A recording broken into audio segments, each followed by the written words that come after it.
Hola, hola. Una disculpa a los que ya se habían conectado, pero tuvimos problemas con la señal. Parece que de hecho casi todas las señales están fallando. Esperemos que no nos desconecte de el cuento del día de hoy. Bueno, empezando otra vez, les decía que hoy quiero contar un cuento que se llama El jardín de Abdul Gasashi, o Gasashi, de Chris Van Allsburg. Y para iniciar, y me gustaría que en los comentarios me dejaran si quieren que continuemos con cuentos que ya habíamos empezado anteriormente. Lo que quiero es oír sus opiniones, entonces escríbanos en los comentarios. Mientras empiezo con este cuento, que es un especial de A la orilla del viento del Fondo de Cultura Económica, y voy a tratar de enseñarles los dibujos de cuando en cuando.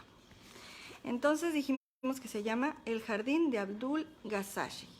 Aquí está. Y dice así: ya iban 6 veces que Fritz, el perro de la señora Hester, mordía a la querida prima Eunice. Así que la señorita Hester no se sorprendió cuando le llegó una invitación para visitar a Eunice con esta postdata: por favor, no traiga a su perro. El día de la visita le encargó al chico Alan Mitz que se quedara con Fritz y lo sacara a pasear en la tarde.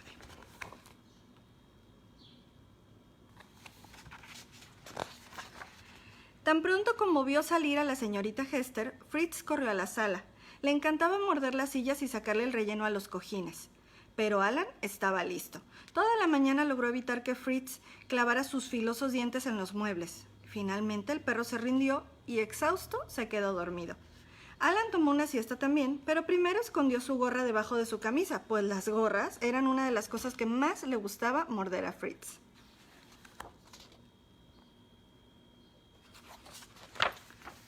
Alan despertó de golpe una hora después cuando Fritz le mordió la nariz. Ese perro maleducado estaba listo para que lo llevaran a pasear. Alan le puso la correa y el perro lo sacó a jalones de la casa. Caminando, descubrieron un pequeño puente blanco a la orilla del camino. Alan dejó que Fritz lo guiara para cruzar al otro lado.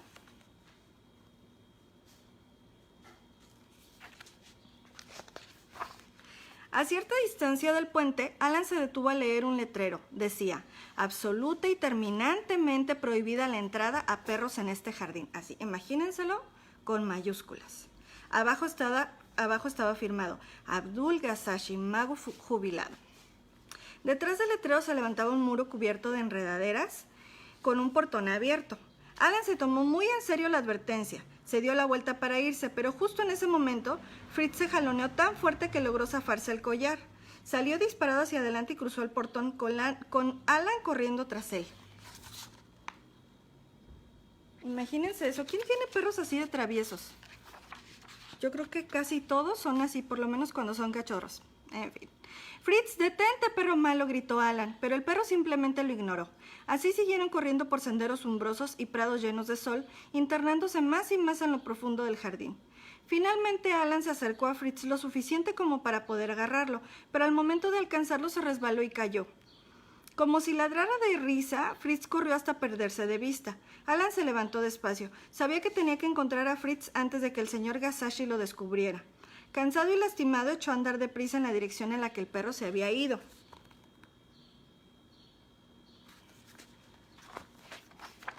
Después de mucho buscar, Alan estaba a punto de darse por vencido. Tenía miedo de no encontrar a Fritz, pero entonces vio unas huellas frescas de patas de perro.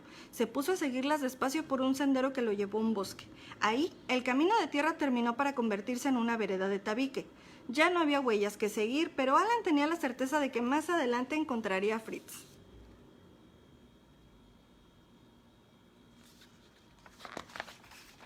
Alan echó a correr. Frente a él podía distinguir un claro en el bosque. En cuanto dejó atrás los árboles, se detuvo tan bruscamente como si se hubiera topado con un muro, pues lo que vio allí era de verdad asombroso. Era la casa de Gasashi. Alan subió nervioso las grandes escaleras, convencido de que Fritz se había ido por ahí y lo habían capturado.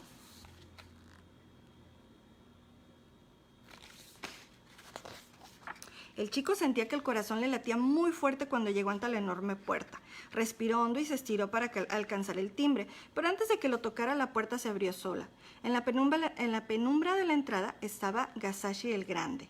«Hola, entra», fue todo lo que dijo.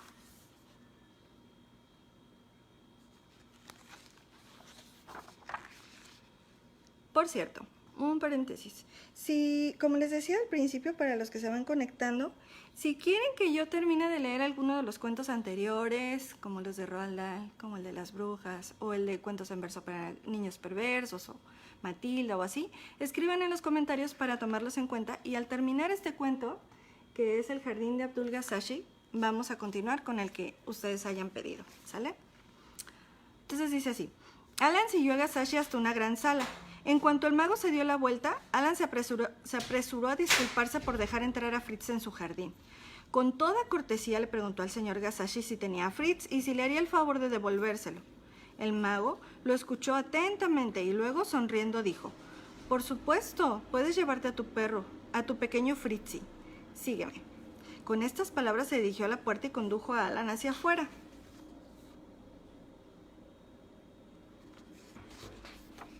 Iban caminando por el prado cuando de repente Gasashi se detuvo ante una parvada de patos.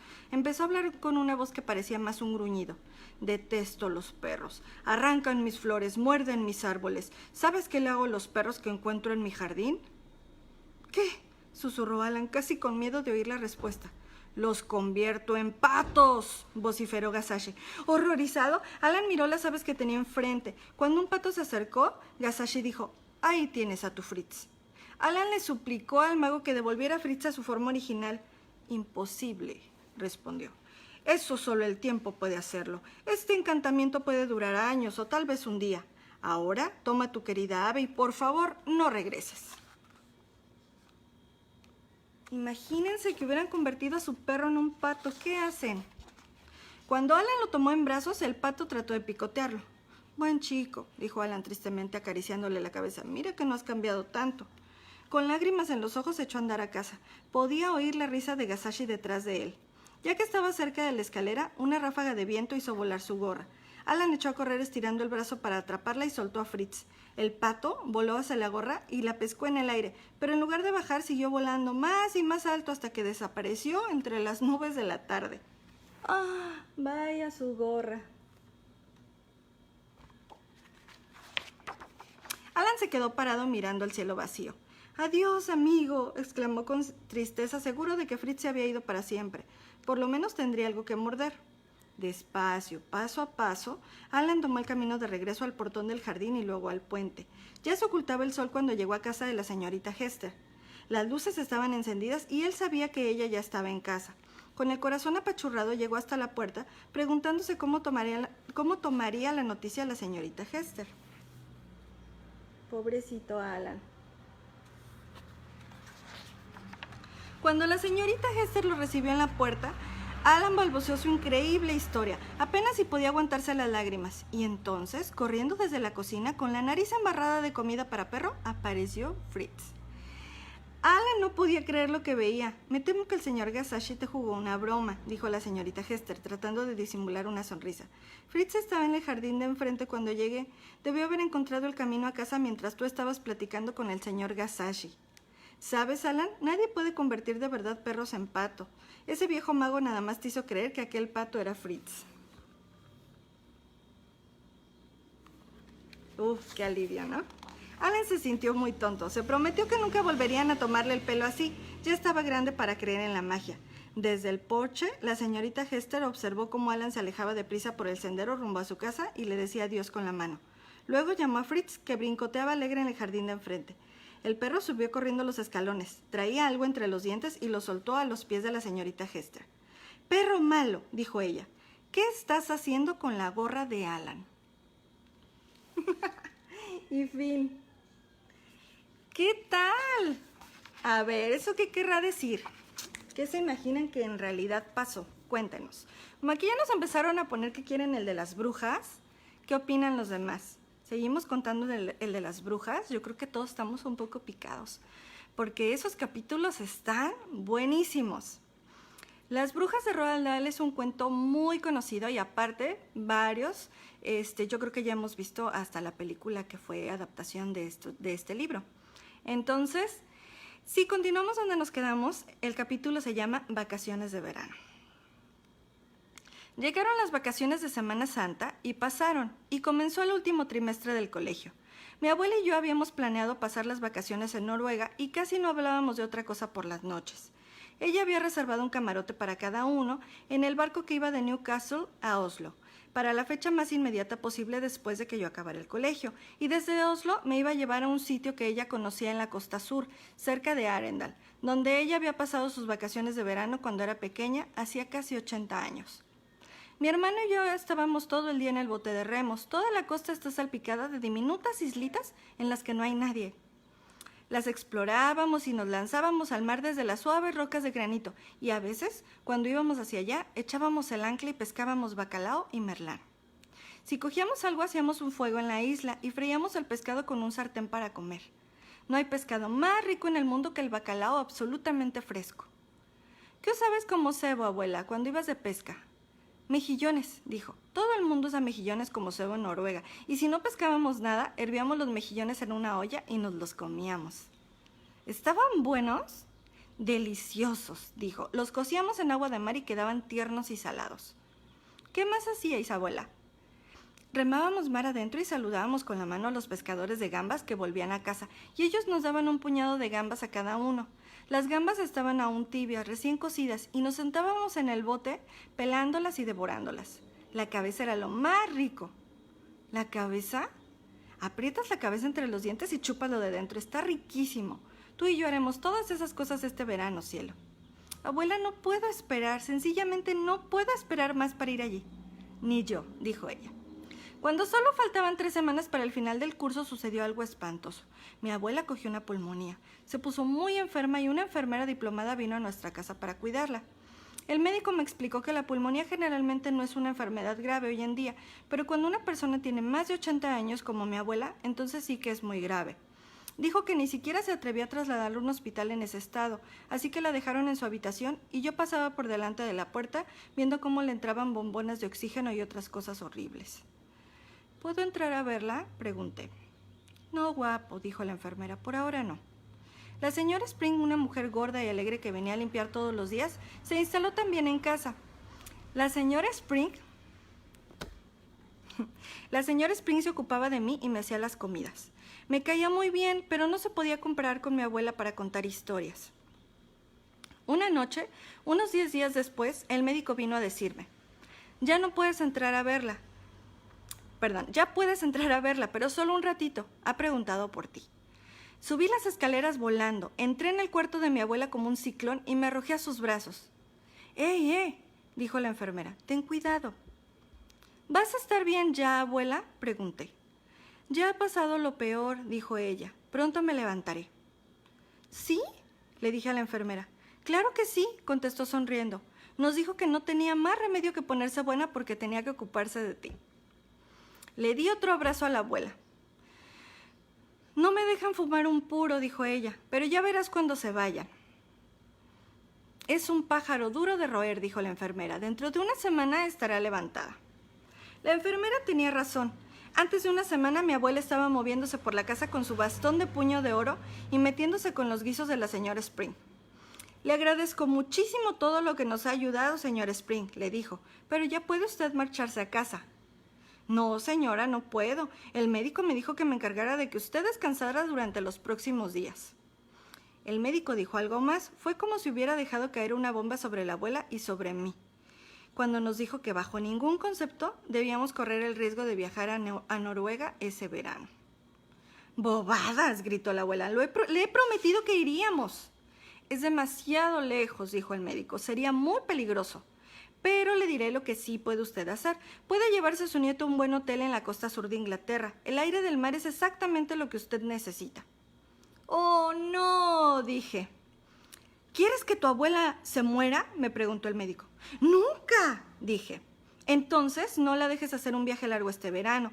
Todavía no está lo bastante fuerte para eso. Y no le permitas fumar esos asquerosos puros negros.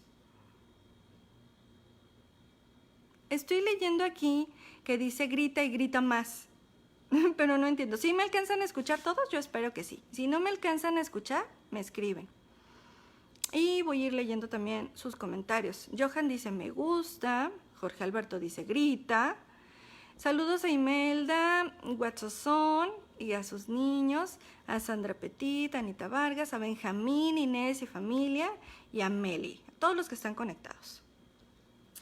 En fin, seguimos. Si no me alcanzan a escuchar bien, por favor escríbanlo, porque realmente eso sí me preocupa. Quiero que todos escuchen.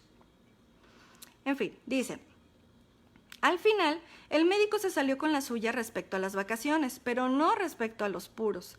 Reservamos habitaciones en un lugar llamado Hotel Magnífico, en Bournemouth, la famosa ciudad de verano. Bournemouth, me dijo mi abuela, estaba lleno de viejos como ella. Se iban allí a miles cuando se retiraban, porque el aire era tan sano y vigorizante que eso creían ellos. Les mantenía vivos unos años más. ¿Y es así?, pregunté. Claro que no, dijo ella, es una tontería, pero por una vez creo que debemos obedecer al médico.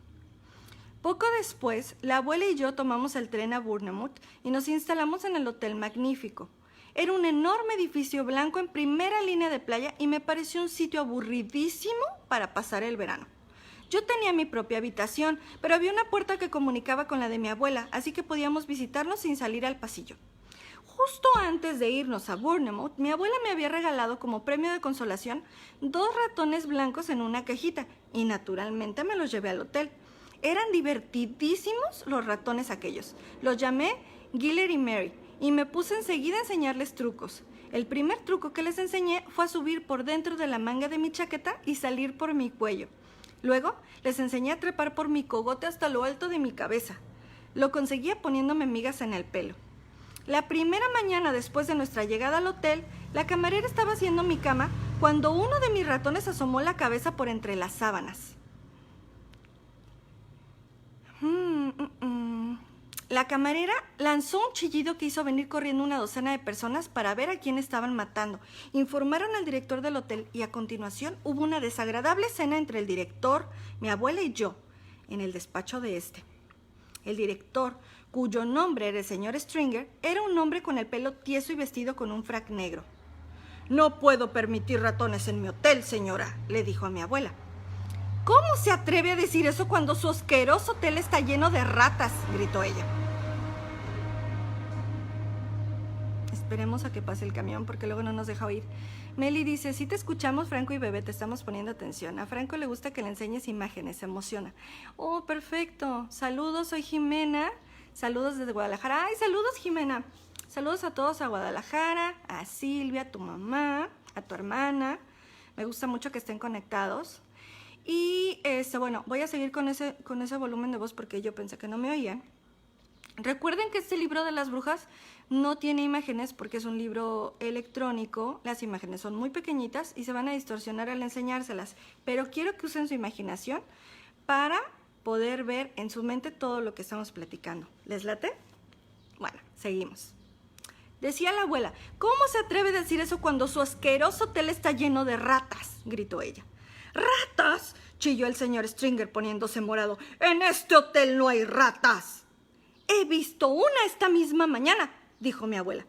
Iba corriendo por el pasillo y entró en la cocina. Eso no es verdad, gritó el señor Stringer. Más vale que llame usted al desratizador enseguida, dijo ella, antes de que yo informe a las autoridades de sanidad. Sospecho que hay ratas correteando por toda la cocina y robando la comida de las estanterías y saltando en el puchero de la sopa. ¡Ugh! ¡Nunca!, aulló el señor Stringer. No me extraña que esta mañana la tostada de mi desayuno estuviera roída por los bordes, continuó mi abuela implacable. No me extraña que tuviera un desagradable olor ratonil. Si no tiene usted cuidado, los de sanidad van a ordenarle que cierre todo el hotel antes de que todo el mundo coja fiebres tifoideas. ¿No hablará usted en serio, señora?, dijo el señor Stringer. No he hablado más en serio en mi vida, dijo mi abuela. ¿Va usted a permitir que mi nieto tenga sus ratoncitos blancos en su cuarto? ¿Sí o no? El director comprendió que estaba derrotado. ¿Puedo proponer un compromiso, señora?, dijo. Le permitiré tenerlos en su cuarto siempre que no los deje salir nunca de la caja. ¿De acuerdo? Eso nos parece muy bien, dijo mi abuela. Se levantó y salió de la habitación mientras yo la seguía. No hay manera de amaestrar unos ratones dentro de una caja. Sin embargo, no me atrevía a dejarle salir porque la camarera me espiaba continuamente. Tenía llave de mi puerta y no hacía más que entrar de repente a todas horas tratando de pillarme con los ratones fuera de la caja. Me dijo que al primer ratón que no cumpliera las normas, el portero lo ahogaría en un cubo. Decidí buscar un lugar más seguro donde pudiera continuar amaestrándolos. Debía de haber alguna habitación vacía en aquel enorme hotel. Me metí un ratón en cada bolsillo de los pantalones y bajé las escaleras en busca de un lugar secreto. Un lugar secreto. La planta baja del hotel era un laberinto de salones, todos con su nombre en letras doradas sobre la puerta. Pasé por la antesala, el salón de fumadores, el salón de juego, el salón de lectura, ay, eso nos gusta mucho, y la sala. Ninguno de ellos estaba vacío. Seguí por un pasillo largo y ancho y al final me encontré con el salón de baile. Tenía unas puertas dobles y delante de ellas había un gran cartel sobre un caballete. Decía, Congreso de la RSPCN, prohibida la entrada. Este salón está reservado para el Congreso Anual de la Real Sociedad para la Prevención de la Crueldad con los Niños. Ándale, ándale. Ya empiezo a sospechar qué puede pasar ahí. Las puertas dobles del salón estaban abiertas. Me asomé. Era un salón inmenso. Había filas y filas de sillas de cara a una tarima. Las sillas estaban pintadas en dorado y tenían pequeños cojines rojos en los asientos, pero no había ni un alma a la vista. Me colé cautelosamente en el salón. Era un lugar precioso, secreto y silencioso. Silencioso. El Congreso de la Real Sociedad para la Prevención de la Crueldad de los Niños debía de haberse celebrado más temprano y ya todos se habían ido. Aunque no fuera así, aunque aparecieran todos de pronto, tenían que ser gente maravillosa.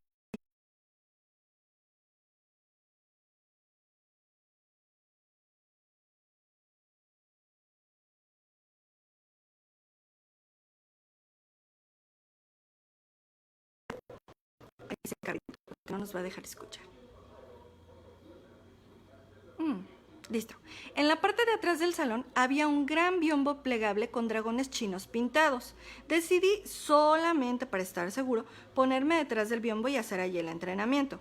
La gente de la prevención de la crueldad con los niños no me daba ni pizca de miedo, pero había una posibilidad de que al señor Stringer, el director, se le ocurriera asomar la cabeza por allí. Si lo hacía y veía a los ratones, los pobrecitos acabarían en el cubo del portero antes de que yo hubiera podido gritar no. Me dirigí de puntillas al fondo del salón y me instalé sobre la gruesa alfombra verde detrás del biombo. ¡Qué sitio tan sensacional! Ideal para amastrar ratones. Saqué a Giller y a Mary de mis bolsillos. Se sentaron a mi lado en la alfombra, tranquilos y correctos. El truco que iba a enseñarles hoy era el de andar en la cuerda floja. No es tan difícil enseñar a un ratón inteligente a andar sobre la cuerda floja como un experto, siempre y cuando sepas exactamente cómo hay que hacerlo.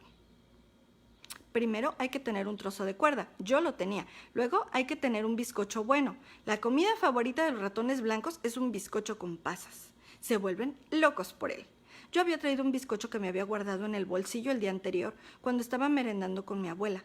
Así es como se hace, sostienes la cuerda tirante entre las dos manos, pero empiezas poniéndola muy corta, solo de 7 centímetros.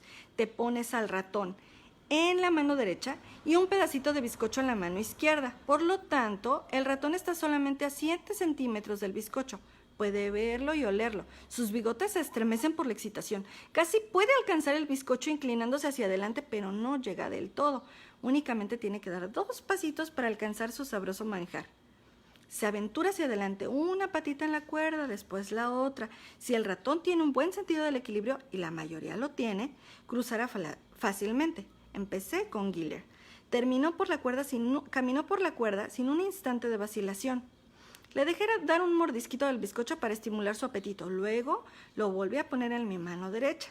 Esta vez alargué la cuerda, la puse unos 14 centímetros. Giller supo lo que tenía que hacer. Con un excelente equilibrio, recorrió la cuerda paso a paso hasta que llegó al bizcocho. Le recompensé con otro mordisquito. Muy pronto, Giller caminaba por una cuerda floja, o mejor dicho, un cordel flojo, de 60 centímetros de largo, de una mano a la otra para alcanzar su bizcocho. Era fantástico observarle. Él estaba disfrutando una barbaridad. Yo tenía cuidado de sostener la cuerda cerca de la alfombra para que si perdía el equilibrio no se hiciera daño al caer. pero nunca se cayó. Evidentemente Giller era un acróbata natural, un gran ratón acrobático. Jorge me dice que le haga, que grite, ya entendí. Yo creo que lo que les ha gustado, porque ya me habían escrito al respecto, es que de repente diga que las brujas hacen así. Es que dicen mis hijos que si les hago así cuando están dormidos, les va a dar un susto y van a tener pesadillas que sí se pueden imaginar como que haya una bruja cerca. ¿Ustedes qué creen? ¿Sí parece una bruja? Bueno, dice, ahora le tocaba a Mary. Dejé a Giller en la alfombra a mi lado y le premié con unas cuantas migas más y una pasa. Luego empecé a seguir el mismo procedimiento con Mary. Mi ciega ambición, ¿sabes? El sueño de toda mi vida era llegar a ser algún día el propietario de un circo de ratones blancos. Tendría un pequeño escenario con un telón rojo y cuando se descorriera el telón, el público vería mis mundialmente famosos ratones amaestrados, haciendo toda clase de cosas, andando por la cuerda floja, lanzándose de un trapecio, dando volteretas en el aire, saltando sobre un trampolín y todo lo demás. Tendría ratones blancos montados en ratas blancas mientras éstas galopaban furiosamente dando vueltas a la pista. Estaba empezando a imaginarme viajando en primera clase por el mundo entero con mi famoso circo de ratones blancos y actuando ante todas las cabezas coronadas en Europa. El entrenamiento de Mary estaba a medias cuando de repente oí fuera de la puerta del salón de baile voces. El sonido se hacía más fuerte, crecía en un gran parloteo de palabras provenientes de muchas gargantas. Reconocí la voz del espantoso director del hotel. ¡Socorro!, pensé. Menos mal que estaba el enorme biombo. Me agaché detrás y miré por la rendija entre dos hojas del biombo. Podía ver a lo ancho y a lo largo del salón sin que nadie me viera a mí. Bien, señoras, estoy seguro de que se encontrarán ustedes muy cómodas aquí, decía la voz del señor Stringer. Entonces entró por las dobles puertas con su frac negro y los brazos extendidos, guiando un gran rebaño de señoras. Si hay algo que podamos hacer por ustedes, no vacilen en avisarme, continuó. El té se les servirá en la terraza soleada cuando hayan terminado su reunión. Con esas palabras, se inclinó y se retiró del salón mientras iba entrando una enorme manada de señoras pertenecientes a la Real Sociedad para la Prevención de la Crueldad con los Niños. Llevaban vestidos bonitos y todas tenían un sombrero en la cabeza. ¿Cómo ven? ¿Le seguimos? ¿Un capítulo más y ya? Kairi y Kitai dicen un capítulo más y ya. Bueno, el Congreso. Ahora que el director se había ido, yo ya no estaba particularmente alarmado. ¿Qué mejor situación que la de estar encerrado en una habitación llena de estas estupendas señoras? Si llegaba a hablar con ellas, incluso podría sugerirles que vinieran a mi colegio para hacer un poco de prevención de la crueldad con los niños. No nos vendría nada mal allí. Entraron hablando sin parar, empezaron a hacer corrillos y a elegir asientos y se oían muchas frases del tipo de «Ven a sentarte a mi lado, querida Milly. ¡Oh, hola, Beatriz! No te había visto desde el último congreso. ¡Oh, qué vestido tan precioso llevas!» Y así. Decidí quedarme donde estaba y dejarla celebrar su congreso mientras yo seguía maestrando a mis ratones, pero las observé un rato más por la rendija del biombo, esperando a que se aposentasen. ¿Cuántas habría? Calculé que unas 200. Las filas de atrás fueron las primeras en llenarse. Todas parecían querer sentarse lo más lejos posible de la tarima. En el centro de la última fila había una señora con un diminuto sombrero verde. Rascarse la nuca. No podía parar. Me fascinaba el modo en que sus dedos rascaban continuamente el pelo de la nuca. Si ella hubiera sabido que alguien la estaba observando desde atrás, estoy segura de que se hubiera sentido azorada. Pensé si tendría caspa. De repente noté que la señora que estaba a su lado estaba haciendo lo mismo. Y la siguiente y la otra. Y lo hacían todas. Se rascaban como locas el pelo de la nuca. ¿Tendrían pulgas en el pelo? Era más probable que fueran piojos, una infestación de piojos. Un chico de mi colegio que se llama Ashton había tenido piojos en el trimestre anterior y la directora le obligó a meter toda la cabeza en aguarrás. Desde luego, eso mató a todos los piojos, pero por poco no mata a Ashton también. La mitad de la piel se le desprendió del cráneo. Esas rascaderas compulsivas empezaron a fascinarme. Siempre es divertido pillar a alguien haciendo algo grosero cuando cree que nadie le ve. Meterse el dedo en la nariz, por ejemplo, o rascarse las pompis. Rascarse la cabeza es casi tan feo como eso, especialmente si se hace sin parar. Decidí que debían ser piojos. Entonces ocurrió lo más asombroso. Vi a una señora metiendo los dedos por debajo de su cabellera y el pelo, toda la cabellera se levantó de una pieza y la mano se deslizó por debajo y continuó rascando. Llevaba pelucas. También llevaba guantes. Miré rápidamente al resto de las mujeres que ya estaban sentadas. Todas y cada una de ellas llevaban guantes. La sangre se heló en mis venas. Me puse a temblar de pies a cabeza. Miré desesperadamente a mi espalda en busca de una puerta trasera por la cual escapar, pero no había ninguna. Me convenía dar un salto y echar a correr hacia las puertas dobles. Las puertas dobles ya estaban cerradas y vi a una mujer de pie delante de ellas. Estaba inclinada hacia adelante, sujetando una especie de cadena metálica que rodeaba los dos picaportes. «No te muevas», me dije. «Nadie te ha visto todavía». No hay ninguna razón para que nadie venga a mirar detrás del biombo, pero un solo movimiento en falso, una tos, un estornudo, un soplido, el más mínimo ruido de cualquier clase y te atrapará no una bruja, sino 200. En ese momento creo que me desmayé. Todo aquel asunto era demasiado para un niño, pero creo que no estuve inconsciente más de unos segundos. Y cuando volví en mí, estaba tumbado en el suelo y gracias a Dios seguía estando detrás del biombo. Había un silencio absoluto a mi alrededor. Temblorosamente me puse de rodillas y miré otra vez por la rendija del biombo. Y se acabó el capítulo. ¿En serio? En serio, ¿cómo ven?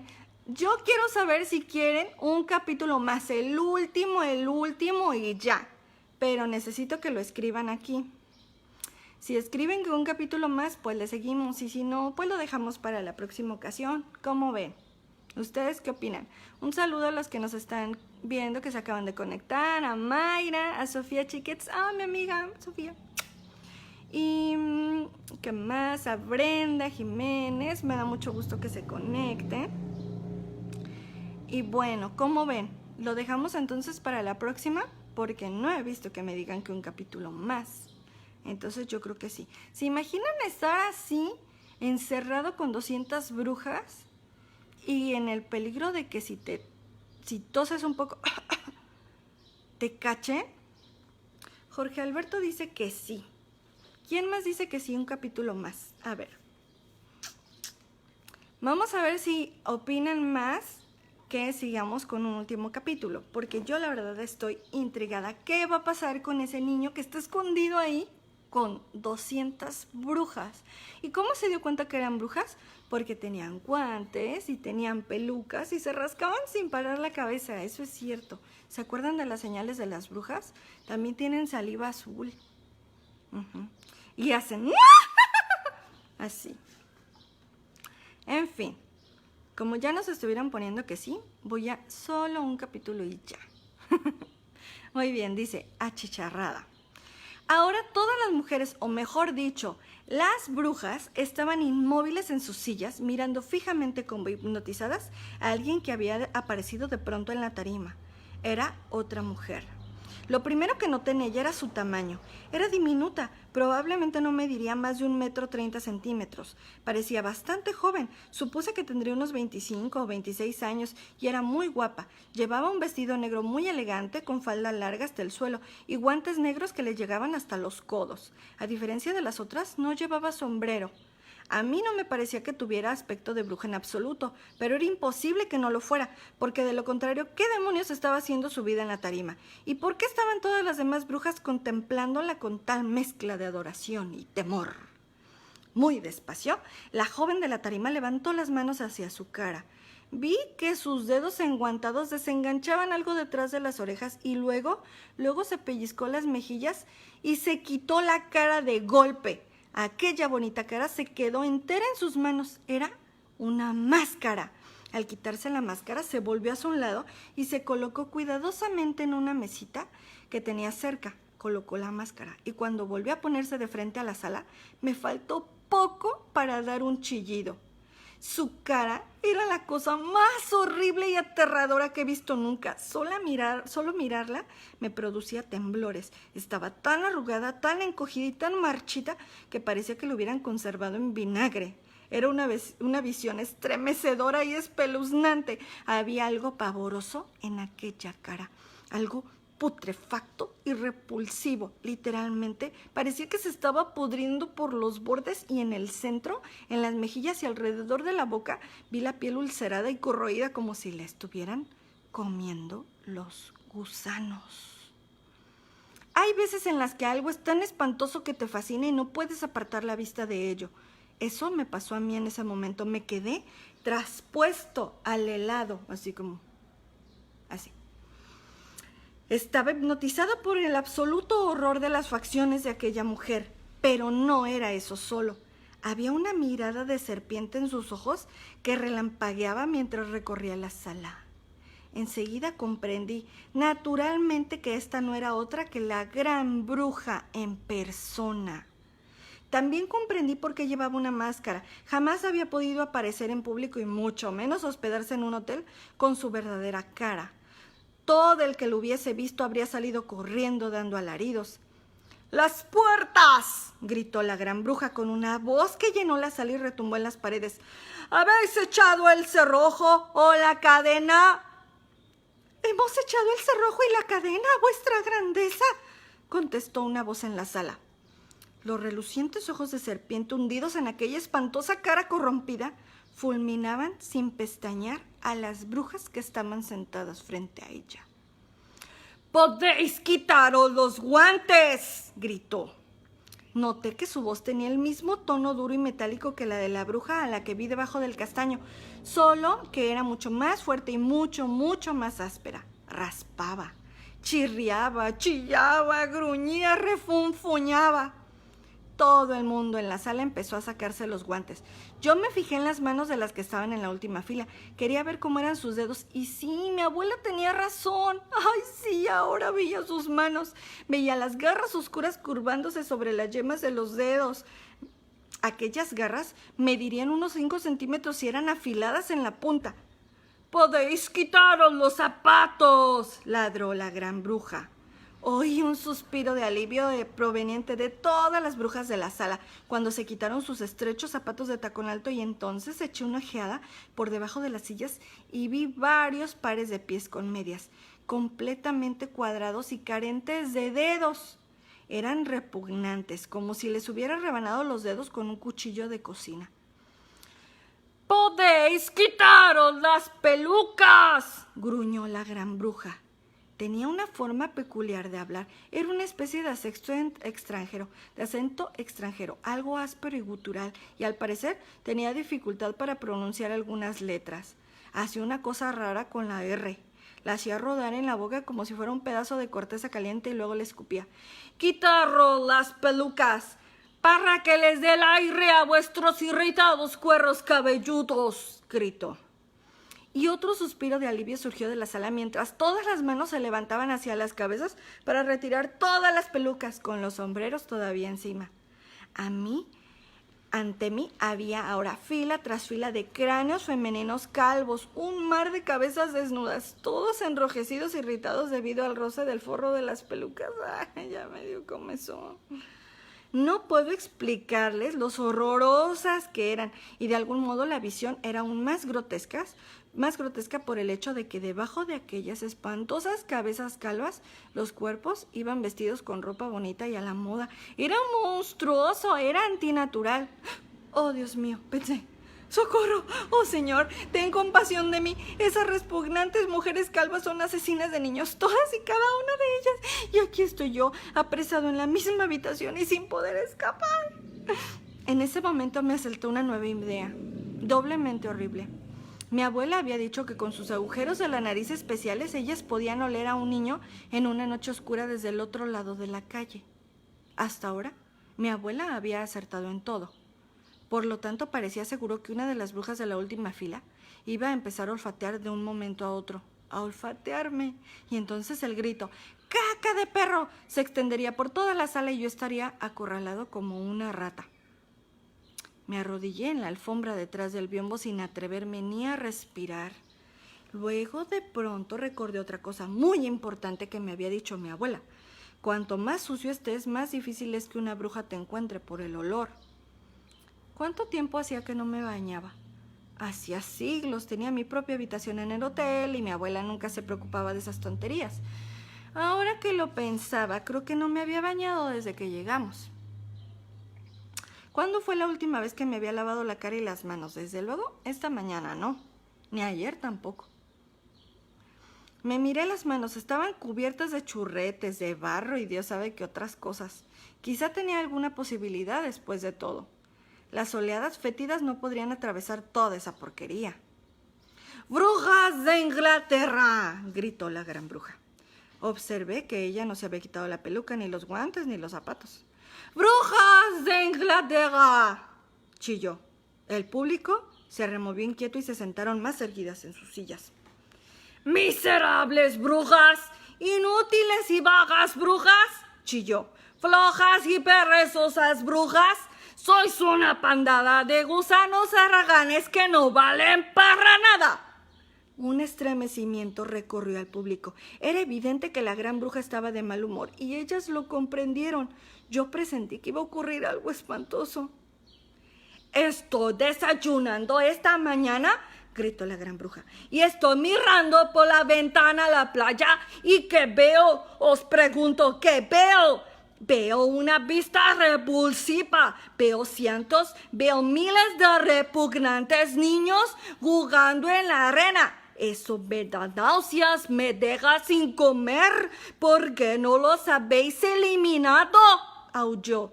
¿Por qué no habéis borrado a todos esos asquerosos y malolientes niños? Con cada palabra le salía disparadas de la boca gotitas de saliva azul cual perdigones. «Os estoy preguntando por qué», aulló. Nadie le contestó. «Los niños huelen», chilló. «Apestan. No queremos niños en la tierra». Todas las cabezas calvas asintieron vigorosamente. «Un niño por semana no me sirve», gritó la gran bruja. «¿Es eso todo lo que podéis hacer?». «Haremos más», murmuró el público. «Haremos mucho más».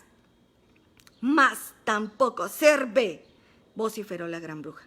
«Exijo resultados máximos, por lo tanto, aquí están mis órdenes. Mis órdenes son que todos y cada uno de los niños de este país sean borrados, espachurrados, estrujados y achicharrados antes de que yo vuelva dentro de un año.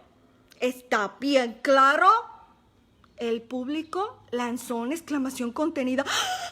Vi que todas las brujas se miraban entre sí con expresión preocupada y oí que una bruja que estaba sentada al final de la primera fila decía en alto: «¿Todos ellos? No podemos barrerlos a todos ellos». La gran bruja se volvió violentamente, como si alguien le hubiera clavado un pincho en el trasero. «¿Quién dijo eso?», chilló. «¿Qué se atreve a discutir conmigo? Fuiste tú, ¿no?». Señaló con un dedo enguantado, tan afilado como una aguja, a la bruja que había hablado. «No quise decir eso, vuestra grandeza», gritó la bruja. «No era mi intención discutir, solo estaba hablando para mí misma». «¿Te atreviste a discutir conmigo?», chilló la gran bruja. Solo hablaba para mí misma. Lo juro, Alteza», gritó la desgraciada bruja. Se puso a temblar de miedo. La gran bruja dio un paso adelante y cuando habló de nuevo, lo hizo con una voz que me heló la sangre.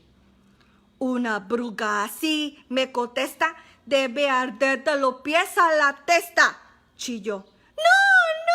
«No», suplicó la bruja de la primera fila. La gran bruja continuó. «Una bruja con tan poco seso debe arder hasta el último hueso». «Perdonadme», gritó la desgraciada bruja de la primera fila.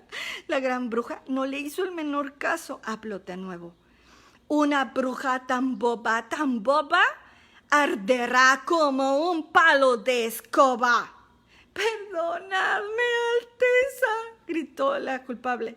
No quise hacerlo. Pero la gran bruja continuó su terrible recitación. Una bruja que dice que Hierro morirá como un perro. Un momento después, de los ojos de la gran bruja salió disparado un chorro de chispas que parecían limaduras de metal candente y volaron directamente hacia la bruja que se había atrevido a responder. Yo vi cómo las chispas la golpeaban y penetraban en su carne y la oí lanzar un horrible alarido. Una nube de humo la envolvió y un olor a carne quemada llenó la sala. Nadie se movió, igual que yo. Todas miraban la humareda y cuando ésta se disipó, la silla estaba vacía. Vislumbré algo blanquecino como una nubecilla elevándose en el aire y desapareciendo por la ventana. El público dio un gran suspiro. La gran bruja recorrió la sala con una mirada fulminante. «Espero que nadie más me enfurezca hoy», comentó. Hubo un silencio mortal. «Achicharrada como un churrasco, cocida como una zanahoria», dijo la gran bruja. «Nunca volveréis a verla. Ahora podemos dedicarnos a asuntos importantes». Y ahí se termina el capítulo de hoy, porque los quiero dejar picados para la siguiente vez y la siguiente vez y la siguiente vez. Así que, ¿qué creen que pueda pasar? ¿Creen que encuentren a nuestro amigo ahí con sus ratones? Imagínense eso. ¿Creen que achicharre a alguien más? Nos vemos en la próxima... Perdón. Nos vemos en la próxima sesión. Y muchas gracias por sus comentarios y por compartir este cuento. Nos vemos luego. Chao.